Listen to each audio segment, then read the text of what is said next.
How's it going, ladies and gentlemen? Welcome into another episode of NAISB. If you're watching, I guess there's only one way. It's got to be with your eyes. So if you are watching on now YouTube, this is how we're doing our video episodes. We're putting them on our YouTube. I know I've talked about it long enough. It's happened. We're on YouTube. On this YouTube, I know there's two YouTube NAISB YouTubes out there. It's this one. It's this one. It's got the Sun Conference Media Days.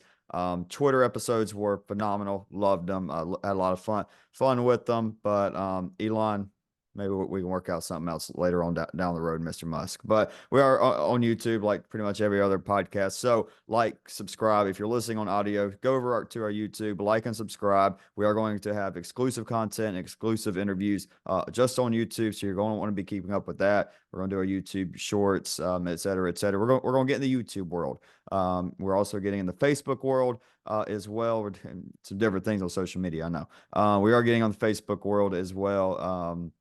We're making a Facebook that'll be coming out this week, but that's all the housekeeping stuff. Carly, let's talk some softball. Let's go, man. Come on. Let's talk some softball. You What do want we to got? start Eastern Oregon, Oregon Tech? I mean, I mean, the game literally just wrapped up. Game three. Now they had some weather. Seemed like lovely weather to play softball on this weekend. I saw game one in the notes. The big thing that stood out to me was 31 and light flurries. And I'm like, yeah, no, can't do that. But yeah, Carly, talk to us about it. Eastern Oregon, 2-1 on the weekend. Oregon Tech did win game three, but wow, Eastern, as crazy as the Cascade has had a preseason, this is the one way to kick it off for the conference schedule. Absolutely. So yeah, like we said, Eastern Oregon 2-1 on the weekend. Got the win in game one yesterday. Like you said, in some pretty crappy weather. But Oregon Tech did out hit Eastern Oregon 8-4. This game was scoreless until the eighth inning. Lexi Klum for the Owls singled to left field, drove in a run. But at the bottom of the eighth, Eastern Oregon popped in, got a runner on second, or got a runner on with two outs. Gates Leatherwood gets the opportunity to pinch hit, just her 12th at bat of the year, walks it off with a 2-run bomb to left field. I like it. Um, Electric. Dude, Kaylee Hawkins. we had a lot of walk-off Jimmies this weekend. We had Truett McConnell have a crazy walk-off against Montreat. No, that was like a conference game we were looking at. Truett took both those those two games on Saturday, and holy cow. I mean, walk-off home, a tough one for Montreat, obviously, but yeah, pretty cool, walk-off home run, those scenes for Truett McConnell. But yeah, back to Eastern Oregon, Oregon Tech. Yeah. Like I said, Kaylee Hoskins went the length of the circle, had 8 innings pitched, 8 hits, just 1 earned run, 9 Ks on the day. And still just a hats off to Casey Schmidt for Oregon Tech, 7.2 innings, just 4 hits, 2 earned runs, and 10 Ks. So still a solid day in the circle for her. Just, Eastern Oregon found the way to get that winning run across. Game two, they started yesterday. The weather got in the way, so they resumed it today in the first.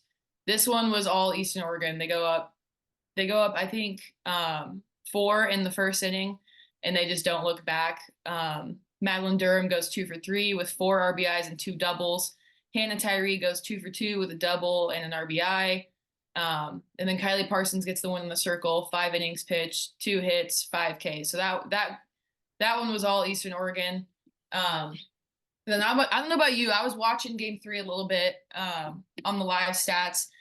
This one was another low scoring game. Owls come out to win at 3-1. They trailed in the 7th inning, down 1-0. They got things rolling with the long ball. Kayla Mick leads off the inning with a solo shot to center, tied it up 1-1. And then Lexi Klum singles up the middle, and Pakia Milborn hits a shot to center field to put them up 3-1. And that was it. They took the win. Casey Schmidt got the win in the circle. 5 hits, 1 earned run, 5K. So it was heck of a series. I would have loved a game 4, but can't get them all. Yeah, I'm not worried about Oregon Tech at all. But what I am going to say is this Eastern Oregon's always in the hunt for this conference. They're always able, but I really feel like just the way things have gone so far, what we've seen, one from them. I mean, hats off to Eastern Oregon. First off, an incredible preseason, and then you kick it off Cascade play this way. I think the big one that stood out to me. I mean, obviously 10-0, but got to see another uh, pitcher. Like we know what Hoskins is, but Kylie Parsons, she did shut out that Oregon Tech lineup for 5 innings there. A little bit about her. She went to Mount Hood Community College. She was an NFCA All-American, all region player there as well. She's having a phenomenal year so far. Has a 1.57 ERA and now 28 and 2/3. And she shut down that lineup where, I mean, hey, look, you score 10 runs, you're going to win most games anyways. But I mean, go 5 innings of shutout ball against that lineup, which they did pretty much twice, nearly 3 times this weekend. Phenomenal for Eastern Oregon. This does feel like this is shaping up the season just with the way the quote unquote big three of the conference the last couple of years are starting to look. And I mean, you call it a big four with the Eastern Oregon in there too. British Columbia solid as well, but I think this could very well be the year where Eastern Oregon's is the team that brings home at least a regular season conference title. Of course, when we know in the Cascade you get to the conference tournament, who knows what's going to happen? But it's been pretty much a dream start. I don't think you could really ask for a better start in the Pacific Northwest than for EOU. No, I mean they've got some impressive wins under their belt, and Cascade's going to be the Cascade. It's just going to be a bunch of teams throwing Yeah. punches. I I am really hoping I'm up there. Pretty sure I'm gonna be up there. But like I gotta be up there for that conference tournament. I have to be up there for that You conference do. tournament. Here's the thing. It falls right on our like when I'm supposed to walk for Weber, but thankfully we're gonna be able to do something else besides that. Like they have I some, can walk. yeah, It's not that it's like Cascade tournament walking. only 4 Cascade years tournament. of blood, Yeah. sweat, and tears. Well, I tell you, you talk about a team that's stacking up impressive wins. Nobody's got a better resume than that team in West San Antonio. Carly Fitzer, they do it again. This is just one game against Oklahoma City, but look, I said I still think these are the two best teams in the country. Now, there's another team in Oklahoma we're going to talk about in a little bit who had quite the showings in Alabama, but. Our Lady against Oklahoma City, it did not disappoint at all.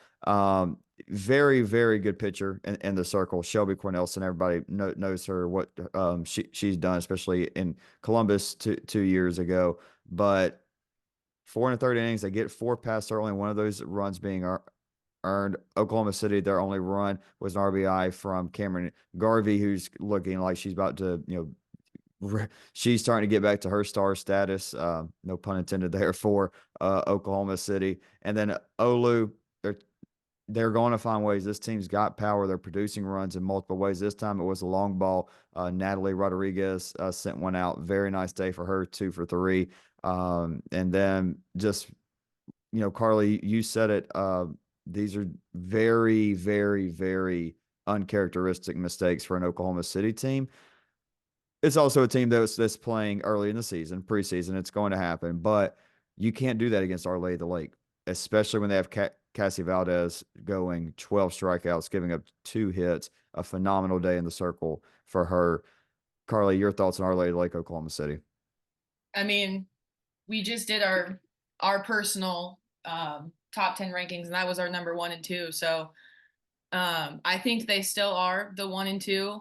Like you said, it just some out of character mistakes that kind of flip flop the score more one way than the other. But I mean, you put them up against each other again, it could go the other way easily. There's a couple of teams we're about to talk about. One in Gulf, one that played up in Gulf Shores this weekend that I think I maybe it's put in front of Oklahoma City for maybe, but then again, you can't punish a team for losing to Our Lady of the Lake right now. No.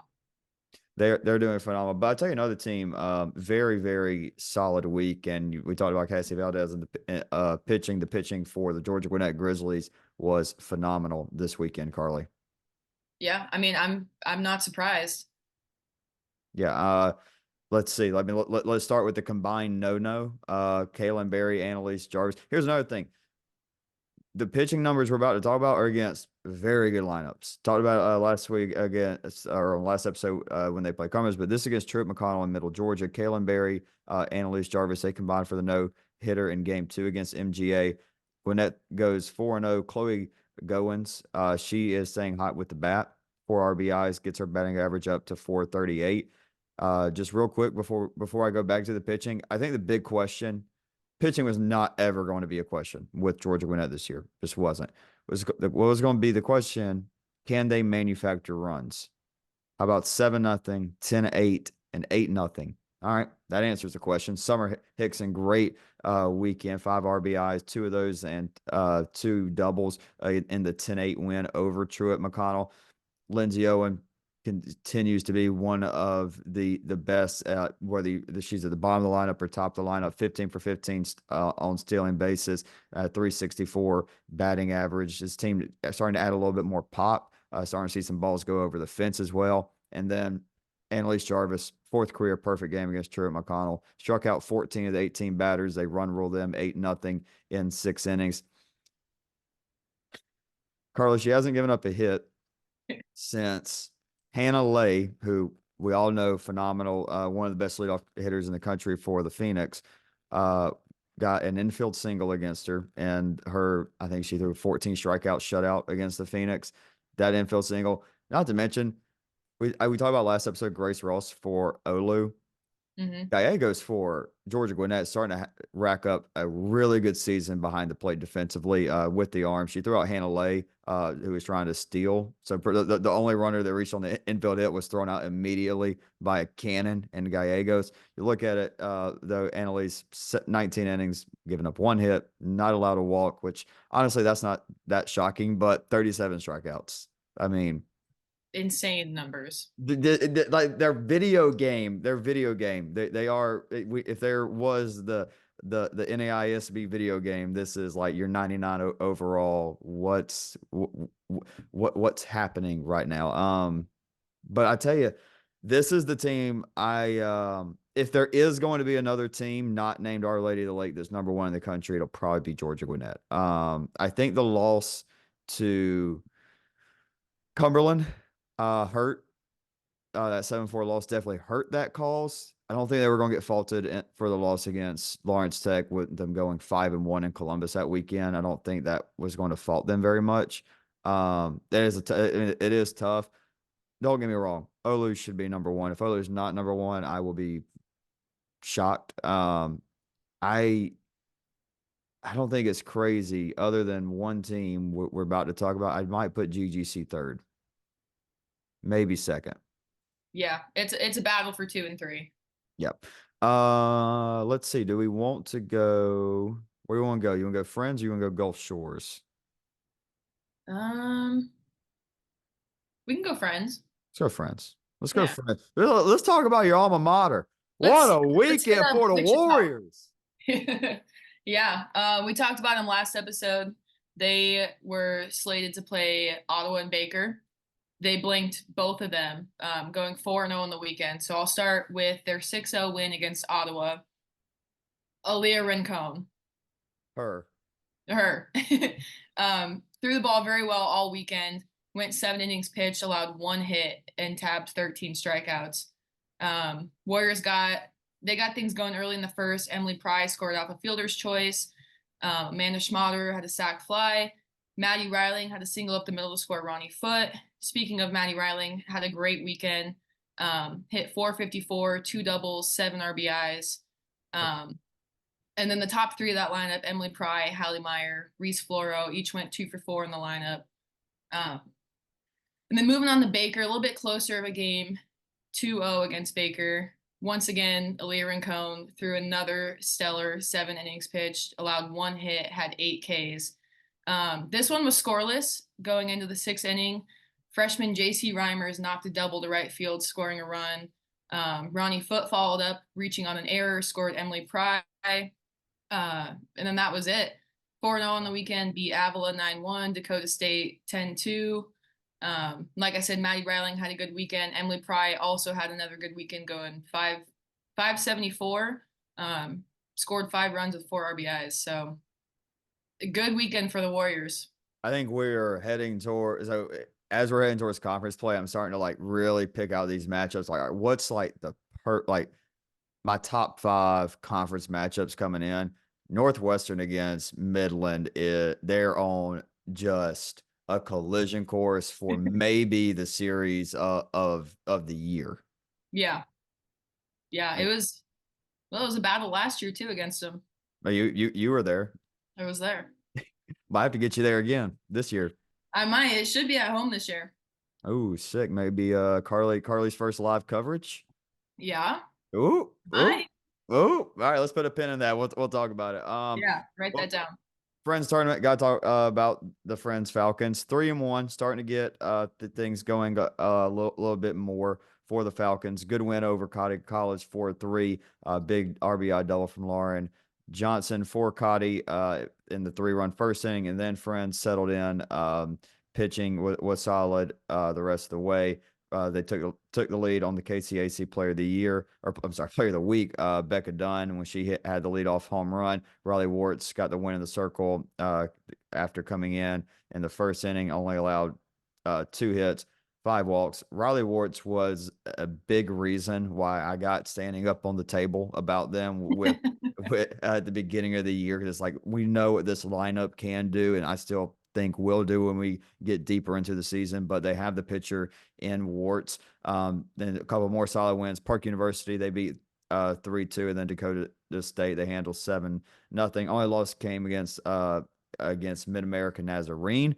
Mid Naz though they have started to emerge. They've definitely got the big JUCO transfer arm for them that's starting to stack some wins. We're gonna see they're a team that if we get in Heart of America play, and you start really see them knocking off teams, starting splitting series against teams like CMU, Grandview, and Benedictine. If you start seeing them picking up good wins, that's a team I want to circle when we get into conference tournament time because they definitely have the arm. They have some good bats as well. But we don't have Mimi on this episode, Carly. But Avila Eagles, very solid weekend for them as well. Yeah. Speaking about Mid America Nazarene, their one loss came to the Avila Eagles. Um, Avila defeated them 6-2. They had doubles by 5 different players. Yeah. Um, Montana Stengel got the W in the circle, 4 innings pitched, allowed just 4 hits and 1 earned run. Julia Douglas, one of those girls that had one of those doubles, went 2 for 4, had an RBI. Good weekend for the Eagles. They defeated St. Ambrose 5-4, Southwestern Christian 14-5, and then their lone loss coming from Midland 9-1. And that was still a good game for them. They lasted quite a few innings. Midland just kind of found a way to string them together late in the game. Probably I got a question for you, and I want to pull up the standings real quick. I mean, there's no conference standings, but Yeah. so who's the best team in the KCAC right now? Oh, Do we brother. know? Do we know? Or is this conference just right up? Because I mean, you look at it off rip, Evangel is 8-2. Yeah. Kansas Wesleyan's 9-4. Um, I'd like to think I would like to think Ottawa could figure out at some point. I don't know though. It The might be Ottawa Avila. 2-2 on the weekend. It might be Avila. It might be Avila. Sheesh. That's when we got to think about that a little bit more. I don't know who the best team in that conference is right now. Could still be friends, honestly. It's really up in the air right now. Yeah, Kansas Wesleyan's having a great start to the year, 9-4. So that's a conference that's going to be very fluid. Also, I like how the I don't know if it was last episode, maybe 2 episodes ago, I was like, parity may not be as much this year. And then we've kind of had the last like week or two to be like, I don't know about that. Anybody can beat anybody. Oh, how about just in the D world today, Oklahoma losing? Yeah, dude. To the Raging Crazy. Cajuns Yeah, at home. Louisiana What lost was it? Like still. they lost their like 71 game win streak, something like that. Yeah, it's crazy. I've not checked on any of my Sooner fans Dude, over there today. it it's scary when you beat Oklahoma because you know they're gonna come back pissed off and they're gonna be freaking They're gonna win 90 in a row this go around. yeah. So that Sheesh. yeah. Well, All right. Let's see. One more team. One more team. Looks like we got highlighted from the tournament. Baker. Yeah. They They, are okay. You said last episode Baker back question mark. Now it's yeah. Baker back question mark. Maybe eyeball emoji. We're looking at it a little bit more Yeah. now. They're 3-1 on the weekend. Take it away. I mean, look, only one loss with the Midland, who I would say if you want to have a winner of the tournament, they won it. But Kira shoved, yeah. Yeah. I mean, 2-0 loss is never bad in anyone's book. No. She went 6 innings, allowed 4 hits and only 1 earned run with 7K. So maybe clean up the defense a little bit. But other than that, it was a good weekend for Baker. They defeated Sterling 17-9, Southwestern Christian 6-3, and Hastings 8-7. They had 4 long balls in the game. And then Riley Ball, one of the ones with the long ball, had a really good weekend, hitting 466 with 9 RBIs. So I think how you said it, Baker back, question mark, maybe a little eyeball emoji. They're starting to figure things out. And look, Aaliyah Rincon is starting to submit herself as like a solid top 10 pitcher in the NAIA right now. It's gonna happen. And I think Baker's lineup is better. I still think when they run into a Rincon, a Williams, a Jarvis, Valdez, Puente, which I mean any lineup running into Puente right now, whatever. That's where I really have question marks on Baker, and then that's just as far as for them getting back to the World Series. I think they're still a really competitive team. I think they may be I don't know.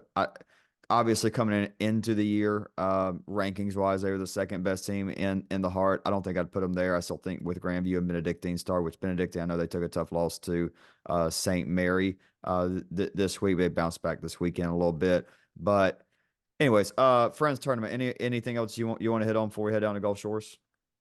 No, I'm ready. All right, Gulf Shores. Oh, some of the games that could have been. Some of the games that I could have know. been. Friday games unfortunately got canceled. We did lose ones like USAO versus Cumberland's. I believe Southeastern LSUA. There were a few others that. So hey, what are you gonna do? It's weather. It happens. It still ended up being a great tournament. There were some great games. I have 4 teams that I just kind of pulled out just to be like, hey, these are teams that really stood out to me. Which one to start with? It's got to be the Central Methodist. That's if we would have waited another week, I probably would have put CMU at 2 in front of Hope International and Oklahoma City. I had CMU at 4. I think this team is now solidly the second best team. It's kind of like a reminder, like a little tap on the shoulder. Hey, Reagan, you remember that team you saw in Columbus? Oh yeah, they did it again. Elizabeth Palumbo, probably player of the tournament at Gulf Shores. I say probably because hand up did not look at all the stats, but I'm gonna say 9 for 15, 7 RBIs, leading your team to 4 really good wins. You look at 3 of them. I think it's ones you expect Central Methodist to win. 2-1 win against Houston, Victoria. Palumbo and Madison White had the RBI hits. Shout out our girl Madison, had a girl. Then Jordan Ball. I'm telling you, this might be the best staff. This might be. I think it's CMU. It's maybe Eastern Oregon at this point, and then it's I mean, Our Lady of the Lakes maybe has a case. I don't know. CMU and USAO are probably the 2 teams where I'm like, give me those 3 pitchers over any other 3 right now. A lot can change. But anyways, Jordan Ball, complete game, 10 strikeouts against a talented Houston Victoria lineup. Come back out against Texar Cana, and it was all up and down the lineup. First off, Haley Cotter, another really solid performance from her. 5 innings, shutout ball, and gives up 2 hits. But up and down the lineup, Palumbo, 2 RBIs, Kreider got 1, Madison Roberts 2, Madison White another 1, Lauren Hill adds 2. And then this is an impressive, and this speaks to Coach Pat Reardon, man. You go 3-0 in a weekend after already coming off, and I get they were Central Methodist probably more rested than any other team coming into this because they had not played since the NFCA leadoff in Columbus, but still they're doing so well. They really their only loss was that 1-0 game against IU Southeast and the walk-off win against Ollu. If you drop 1, it's not going to hurt you. We're still singing your praises if you go 3-1. You go extra innings with a very talented Central Baptist. You pull that one out 5-4 combined effort from two of your pitchers. Casey Jolly tied it up with the sac fly to score the very, very fast Kalina Oots and Cassidy Brent. How you doing? Pinch hit, walk off single. What a weekend for the Eagles, Carly. Yeah. I mean, like you said, 3-1. I think anyone will take that after a long weekend, but digging deep and pulling out that win in a 9-inning game. I mean, 7 innings in itself is a lot. It was for me. So yeah, pulling it out in 9, that speaks a lot to who your team is and how you guys compete that long. Yeah, and of course, the one that we had circle as one of our big games to watch was against William Carey. The two Haleys in the circle, Ferris and Cotter, they combined for the win. They each give up two runs, but look, offense did their thing. Started off with Elizabeth Palumbo. Like I said, probably player of the tournament, could very well be up for a harder NAIA player of the week. 4 for 5, 4 RBIs in that game for Palumbo. I mean, just hitting the ball all parts of the field. Casey Jolly in front of her, very solid 2 for 3 with 2 RBIs. Oots got on the bottom of the lineup for. I tell you the big thing, big reason why Central Methodist won this game, and one of my favorite things to see in a baseball or softball lineup. What are your 8 and 9 hole hitters doing? Are they just there because they're really good defensive, or are they doing what Cassidy Roberts did, which is go 2 for 3 and score 3 runs? That's massive. That's where softball games are absolutely won and lost. And I tell you what, nobody's winning softball games as good as Central Methodist, other than maybe that team down in West San Antonio right now. Yeah.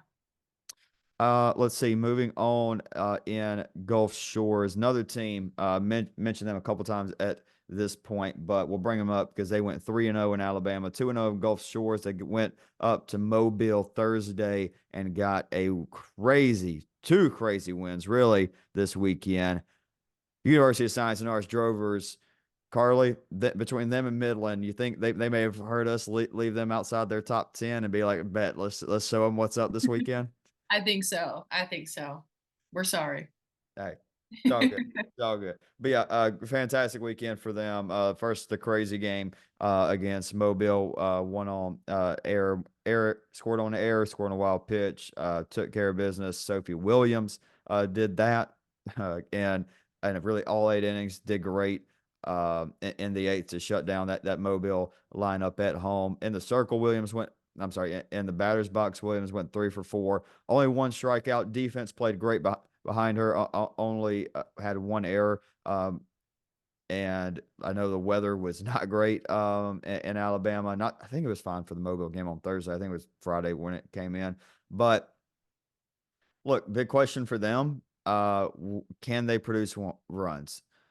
Look, this staff's going to keep them in every ball game, just about. There is no doubt that between Gregory, Anderson, and Williams, that staff's going to keep them in. So winning games like they did against Campbellsville, 11-2, extremely impressive. I mean, I believe 4 batters had multiple RBIs. Ruth had 2. Leanne Eaton had 2 RBIs. Jaden Gauscher, 2 for 3, 2 RBIs. Sierra Selfridge, 2 for 4, 3 RBIs. And then once again, Sophie Williams, 9 strikeouts in 5 innings work, scored a couple runs, drove in an RBI, and then in maybe game of the year category up there so far, that win against Middle Georgia State. Also, I did not even reach. I don't know if that was Connor or had to have been Connor that took that video. Oh, cinema. With the walk off, crazy game. For Middle Georgia, 4-3. The Ruth, hey, small ball, and especially in bad conditions. You were an infielder, Carly. You know how much fun that is. Bunt, throwing error, GG. Williams, JJ Anderson, 6 1/3. Look, you send your freshman out there against a very solid lineup in Middle Georgia. 5 walks in the rain. In the rain, it happens. Only give up 2 runs. You're cool with that. The Alexis Cosgrove for Middle Georgia had the game tying 2 RBI double, and then Sophie Williams steps in. It's like, hey, that's pretty nice for Coach Wasbeck. Hey, all right, Sophie, let's go. Go get 2 strikeouts. Go get 2 strikeouts. Let's go end this real quick. But Carly, I'll tell you, team, I want you to talk about real quick if you don't mind. team that we started off in beating, Mobile, starting to show a little life. Yeah. Yeah, I think so. The Rams picked up a 3-0 win versus Cumberland's. Emily Butts had a complete game shutout. Defense played really well behind her. They had a big fourth inning, highlighted by Madeline Sheffield, had a 2 RBI triple. Um, it was a good game all around. Morgan Radford had a good game pitching for the Pats. Um, the Rams are showing up right now. We just Yeah. talked about how good Cumberland's has been doing. And for them to come out, get a shutout, 3-0 win, that's got to be something that you're going to hold on to for a little bit. Yeah, and a solid win against Southeastern. Southeastern struggled in Gulf Shores, I know, but yeah, no, I mean, Mobile, they're starting to get some wins. William Carey, they did not have the best weekend there either. So I think now that the Southern states, again, I said it on here, I wasn't moving away from my Mobile pick to come back and win the Southern states. It was just with the way William Carey was playing in Columbus, and they're still fine. I'm not worried about William Carey at all. But I want to talk about a team that handled them, St. Xavier. Very solid 3-0 weekend. Lindsey Morgan, great. Talked about Palumbo, would probably player of the tournament. You could very well make a case for Lindsey Morgan, who went 7 for 10. But in that 8-0 win against William Carey, only needed 5 innings in the circle for St. Xavier. Layla Summers picked up her 5th win, only allowed two hits. Defense behind her played phenomenal. Kaylin Wright 2 for 3 with a pair of RBIs. Alexis Reese had big double with 3 RBIs tacked on to it. And then elsewhere, take down a solid Reinhardt team 3-1 and a really good Middle Georgia team we've talked a little bit about 8-4. For St. Xavier, they play Georgia Gwinnett this week. We have quite a few really good midweek games. Know that they have the doubleheader, and I can't remember if that was on the schedule or not. I want to say it wasn't. It may just be St. X going up there picking up a couple of games. Which, by the way, look at what's coming up on Georgia Gwinnett's schedule. St. Xavier Tuesday doubleheader, and then that Friday at Cumberland's in Williamsburg. Gas, and then they play at Middle Georgia State. That's nice little bit, and we actually get to see Lineup. Georgia Gwinnett. Yeah, we get to see Georgia Gwinnett play Mobile and Reinhardt coming. So it's fun part about them being independent. It's like, all right, what's the schedule going to look like? I mean, they still got another date with Cumberland and Coastal Georgia as well. Just scrolling on the Grizz website, but Carly, some of these midweek games I know we got today, Monday, this is dropping Monday morning. Madonna taking on Arizona Christian. And we talked about that game in the last episode. That's going to be phenomenal. Both pitchers should be good to go. Hope it is Schlau versus Smith.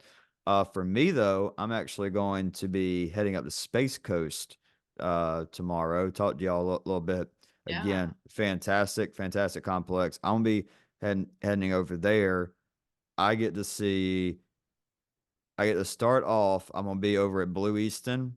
Concordia takes on Roosevelt, and then I'm gonna see Concordia play again at 12:15 at Blue Rawlings. These are like the different fields at Space Coast.